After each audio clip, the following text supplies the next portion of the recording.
Hey, it's Terry here with yarcoach.com on our 16th day of 20 days in 2020 of turning obstacles into opportunities.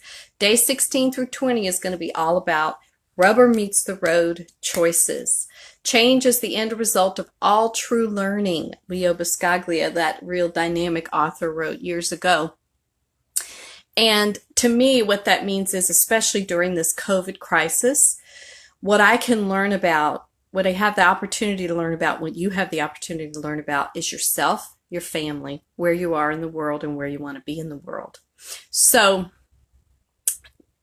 crisis, actually, that word, if you've been a student of YAR, you know that word means just time of decision. It's a time of decision. And right now, especially as parents, you have so many decisions facing you going into the school year and camps and sports, just a plethora of decisions. And this wondering, how do you get to your best good? How do we get to our best good?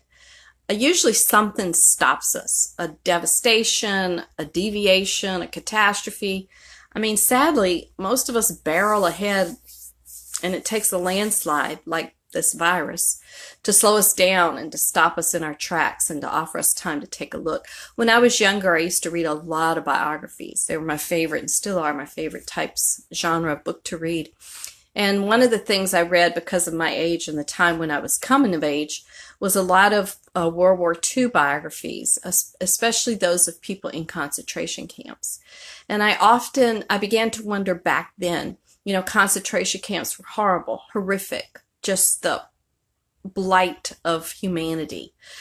And I think that I began to see that there were people who were enduring those concentration camps, and not only enduring them, but actually helping other people through them. They actually seemed like their spirits came forth and they would thrive during their time in the concentration camps. And many other people, of course, didn't. And I guess it was because it was those people who actually wrote books or who books were written about that it came to my, forefront of my knowledge. And so I began to think, what makes those people so different? What made them different? What made them able to not only survive, but to thrive and help other people through these most horrific of circumstances? And I began to disseminate in my mind and look at people with what I called a concentration camp mentality. In other words, I don't want to look at what you're driving, what you're wearing. I want to look in your eyes and know who you are. And I want to see who you are as a person. Who would you be as a person without all the things that you think make you, you, the identity you formed around yourself? And for myself as well, just staying pure in heart and loving people and staying in that state that, if we were all in the same boat, status doesn't really matter. The status symbols, I should say, doesn't really matter. So, this opportunity we have now, having slowed down from the COVID virus, means that we can stop this careening and stop this, we have the opportunity to filter out so much news and so much stuff and so much anxiety and angst that the world is experiencing. Not that we don't care about the world, that's a given. But the fact of the matter is, we need to make some management decisions in our own lives. You're the senior manager of your life. And for many of you, you're the senior manager of your household. So if you're the senior manager of your life, then you can take all that information in or not. But what you decide about your life is what's going to matter, is what's going to take you forward or not. So if we think of life as a race with like no fixed finish line in sight, I mean, I'm just running and I'm going and I'm going and I'm going. It can be exhausting. It can be absolutely exhausting. It's like, when does this stop? I used to think, when I graduate from college, it'll be slow down. When my kids get bigger, it'll slow down. When I move here, it'll slow down. It doesn't slow down. I had to slow my life down. I had to, and I could have at any point along the way, but I didn't know that, right? So it can seem exhausting with no finish line in sight unless it's an amble. unless you decide I'm going to amble through life smelling the flowers, which are here for us, kissing the cheeks, which are here for us, looking into the eyes, which are here for us, not racing against anyone else, just ambling through your life. So for parents, this is a huge opportunity in COVID-19 and a little bit of a scary one. If your identity is based on where you live, where you work, what you wear, what you drive, I'm going to ask you to write down 5 things today on day 16. I'm going to ask you to write down 5 dreams that you've held on to. The big dreams in your life. Like for me, I'll share once my marriage ended, we left our family home, which my kids had grown up in and felt very comfortable in. And that always gave me a pain. It was like, oh, even as adults, they came back there and they didn't feel like company. They didn't feel like they had to tread lightly. It was their house, basically.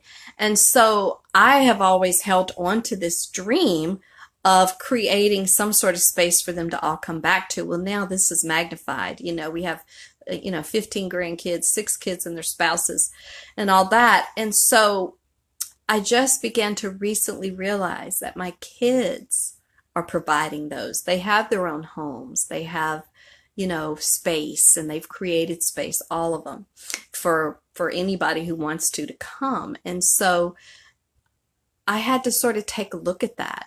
I still have a dream of having a swimming pool that I can jump into on really hot days outside. I still hold on to that dream. But some dreams that were big in my life for many, many years, I've had to take a look at and let go of. So what I wanted to ask you to do is write down those at least 5 held dreams that you may not even realize are dreams, that have been in the back of your mind, that you've just been thinking one day I'm going to do that. Because I tell you what, dreams don't pencil out, okay? I'm not talking about what you're going to work toward and what you can put in the black column, in the white column, in the red column. It's not what I'm talking about. Dreams don't pencil out, okay? Dreams are built up in the air. They are our dreams. They are our hopes and our wishes.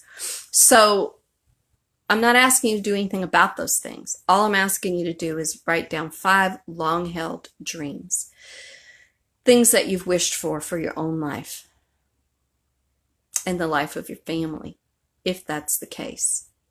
So if change is the result of true learning, what we have the opportunity here during this time of COVID is to learn what's reality, what's not reality, to learn how to bring our lives in to bear, how to bring the best life, our best good into us as we slow down and take a look at these things. So that's all I'm asking you to do today, is write down your 5 dreams. And in the next 4 days that we have left in this series, I'm going to be asking you to look at different, very specific choices in your life and in the life of your family. So day 16, write down those dreams, feel them, take a look at them. Some of you may not even realize you've had them or you've given up on them. But I'm just asking you to write those down today. That's all there is to it. You don't have to show them to anybody. You don't have to talk about it. Just so you know in your own mind. Thanks so much for being here. If you need more information, you can visit the website at yarcoach.com. And meanwhile, have a great day, and I'll see you right back here tomorrow.